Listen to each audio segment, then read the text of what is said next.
This is a quick intro video for a big tract, a 16-acre wooded tract in Douglas County, Missouri, um, close to National Forest, close to rivers and creeks. Very, very good area for hunting and recreation with deer and turkey all over the place. This is a kind of an extra large tract. This is actually two tracts that were combined, a 7.6 acre tract and an 8.4 acre tract. We put them together because they went really well together. We've got a total of 16 acres. Um, the west side and the north side front the gravel easement roads out at Hawks Roost, and actually the southeast side has a little bit of frontage on Highway 14. It has about 75 feet of frontage on Highway 14. So the property's in the center here, Highway 14, and the greenish lines are the easement roads. So quickly I'll zoom way out and show you about where this is located. We'll keep the property in the center of the screen. Might as well go way out. So the property's right here, West Plains, Missouri, about 20 miles to the east. Ava, Missouri, about 20 miles to the west.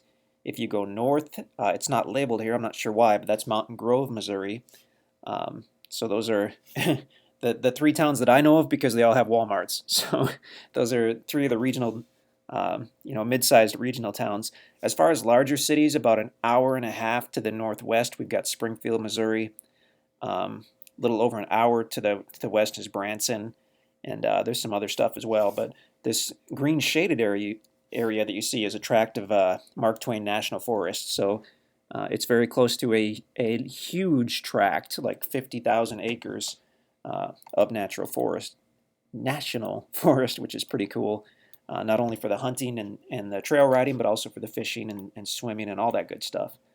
So if you're coming to the property, let's say you're coming from West Plains from the east, you would take Highway 14 to the west.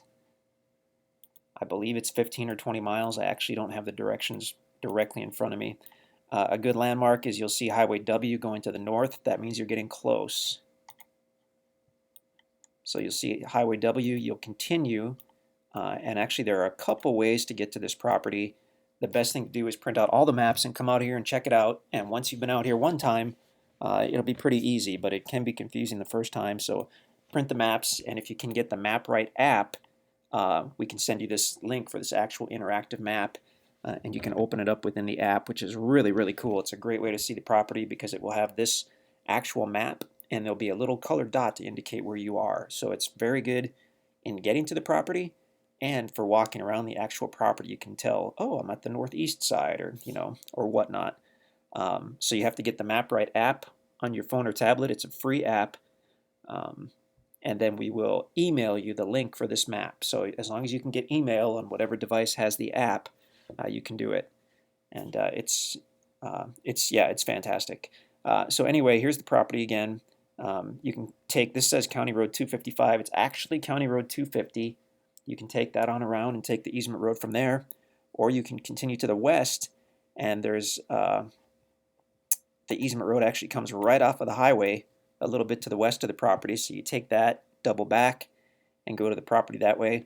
As we mentioned, it does actually have highway frontage, about 75 feet, but there is no approach or anything there. So maybe you could pull a truck on from there if you were to cut out some small trees. I'm not sure. I don't recall what that looks like at that southeast corner.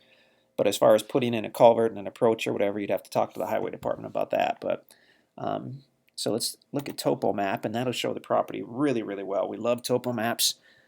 So when the lines are, each line on a Topo Map indicates an elevation change of about 20 feet on most maps. And that's the case on this one. So when the lines are close, like over here to the west of the property, that indicates steepness. When they're further apart, that indicates it's much more flat. And actually, if you look on this, the south part of this property has one of the largest flat areas in the entire area here.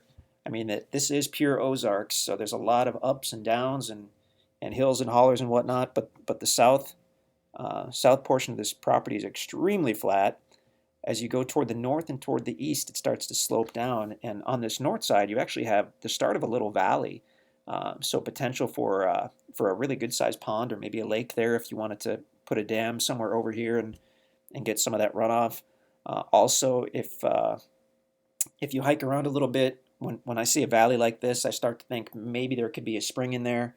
We haven't walked it to see, but most of the live springs we find are in valleys similar to this.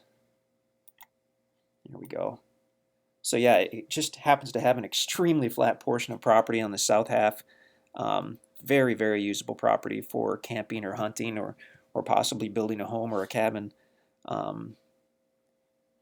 Yeah, when you see the videos, you can check it out. We've got an early springtime video, I believe, that you can check out, and you're welcome to come out here and take a look, obviously.